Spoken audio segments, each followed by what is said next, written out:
السلام ورحمة الله. والله يا دكتور نحب نشكرك قبل كل شيء على التقديم اللي تقدم فيه، لأنه صراحة غير لي في حياتي إلى الأفضل.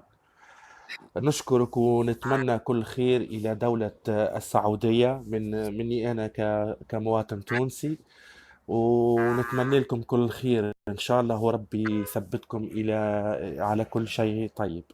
دكتور، آمين يا رب. شكرا لك وعلى ثنائك الطيب. نعم تفضل. بارك الله فيك.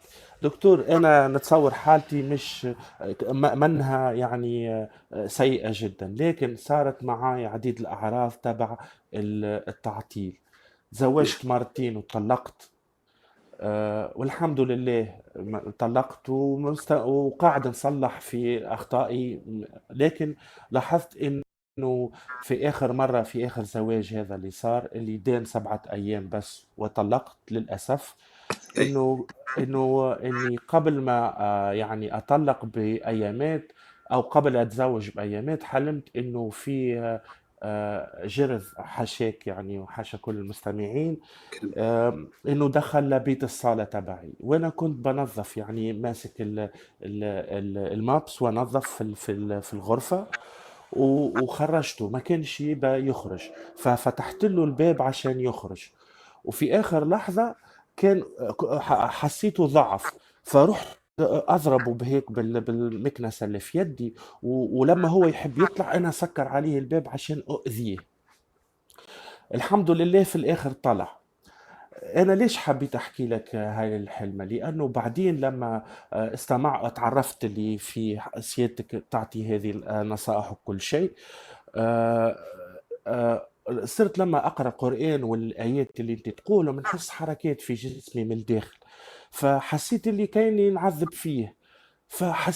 صرت يعني أعذب هذه الحركات اللي في داخلي، يعني أسوي لهم بقوة يعني بقوة. في عندي يومين توا هلا كنت أنا متواصل على الرقية ونصائح كل شيء. يعني استفقت لقيت شيء أبيض بجنبي، ما عنده وجه، وما عنده ملامح، وأنا قلت الله أكبر. هرب. ومع العلم اني قبل في زواجي الاول نفس الشيء هذا، كنت لما استفيق القى مثل الانسان كله اسود يعني، قفلت المايك. ولا معني كله اسود مثل الخيال، مثل ما تشوف في الارض، بس ما يخوفني، كانه كان يجلس يحميني ولا ما بعرف شو. مع العلم اني ما عندي ولا ارتباط باي نوع من انواع السحر، ولا يعني انا رحت حتى كالحظ هذاك اللي تلقاه في الجريده ما بقراه، ولا ارتباط ابدا. المهم هذه هي حالتي. على فكرة نفس الشيء نصائحك أعطيتها لأختي، أختي وشافت، طبقتها وشافت نفس الشيء الأبيض هذا، بس السايز تبعه كان صغير. والحمد لله أنا مواصل على رقيتك. نحب مرة أخرى نشكرك، وربي يبارك فيك، ربي يعليك، ربي يرحم أمك الله. وأبوك، ربي يفرحك وبرا، ربي يعليك ويسترك ويحميك. هذا هو شنو نحب نقوله لك، ونشكرك مرة أخرى. اللهم امين. طيب يا حبيبي الغالي، اول شيء انت يعني سويت في نفسك خير انه انت رقيت، لانه ربما الجرذي هذا اللي انت شفته بالمنام وحاول تخرجه، دائما الفأر بصفه عامه، الفأر بصفه عامه والاشياء الفواسق اللي مؤذيه في البيوت واساسا غير محبذه، هذه في المنام من أسوأ ما نرى. فاذا دخل بيوتنا فهذا شر دخل البيت، فاذا تغلبنا عليه فهذا شر اخرجناه، فاذا حاولنا فيه نخرجه وتعبنا في اخراجه فهذا شر نتعب في اخراجه، واذا اخرجناه مباشره فهذا يدل على انه احنا اخرجنا ابراهيم. طيب طلعته. فهذا يدل على ان احنا خرجنا سريع. اللي حصل معك من انفصال وحصل معك من الام داخليه في جسدك وانت كانك تعاقبهم وتقاوم في هذا الالم، هذا دليل على انه فعلا انك استطعت باذن المولى سبحانه وتعالى انك تسيطر تماما على كل العوارض او كل الاذى، سواء كان من عين او من حسد او من سحر. احنا ما يهمنا، ودائما اقول لكم هذا الكلام واكرر عليكم هذا الكلام حتى القى الله سبحانه وتعالى، وانا راح استمر في كلامي ما راح اغيره، انه احنا المفترض انه ما نلقي بال هل هذا سحر، هل هذا حسد، هل هذا اللي قاعد يؤذينا هذا من مس الشياطين او اذاهم.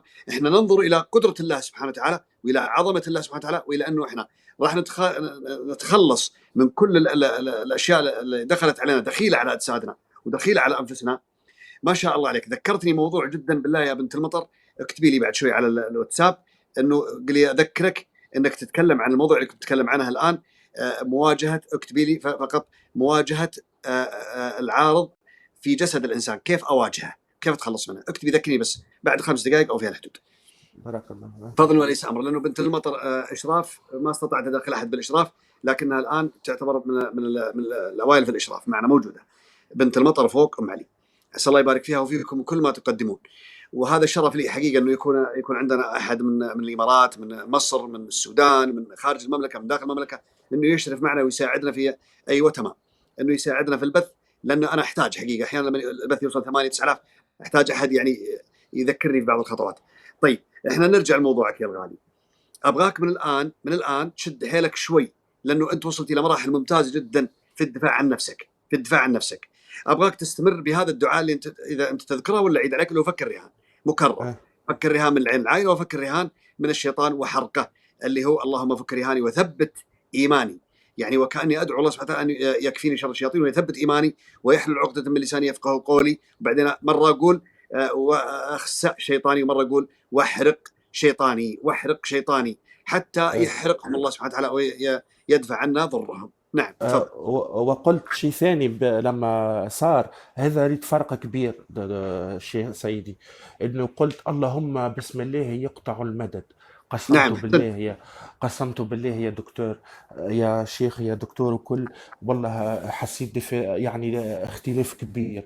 والله هذا لازم يتدرس يا دكتور، والله كان نعم تكتب وانا كتاب، كنت والله الله تكتب يرضى عليك. كتاب لازمك، والله لازم يتدرس، لأنه عدو لنا الشيطان، لازم صحيح نتخذوه عدو وندرسوه، نعرفوه، لازمنا ندرسوه ونفهموا كيف يحاول يكسرنا، لأنه سبب الوجود أصلا حقده علينا. وبصراحة يعني هذا علم ومنش عاطينه فكرة، يعني قدر اللي لازم يتعطاله.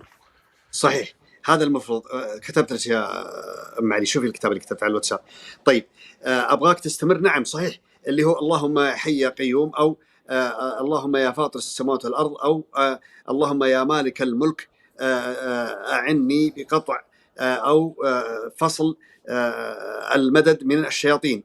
اللهم اقطع المدد يا حي يا قيوم، اللهم اقطع المدد يا عزيز يا ذي الانتقام، اللهم اقطع المدد انك القادر على ذلك، مدد الشياطين.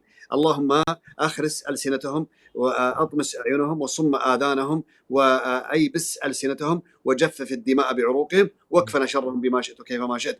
هذا الدعاء يقطع المدد باذن الله سبحانه وتعالى. بعدين حرمت عليكم الميتة والدم ولحم الخنزير، تقرؤون هذا الايه، وضربنا بينهم بسور له باب، تقرا حتى يفصل المدد، لان الشياطين اثناء الرقيه سواء الانسان يرقي نفسه او احد يرقيه تحاول الشياطين تمد المريض، تعطيه مدد اخر، كل ما خرج شيطان يمدون بالشيطان الاخر او اعوان لهم يتكالبون ويتكاثفون على هذا الشخص. فالحل انه اثناء الرقيه، والكلام هذا موجه برضو لاخواننا الرقاه، واعرف انهم يعرفون الكلام هذا ولكن بعضهم ربما يجهل، اللي هو قطع المدد اثناء الرقيه على الشخص عندما يبدا يرفع يده او يتشنج او كانه ينازع او ذا، معناته انه قاعد يستمد قوه اخرى. على طول انت تدعي عليه على هذا العارض بانه ان يقطع مدده حتى يخسأ باذن الله سبحانه وتعالى. بارك الله فيك. انت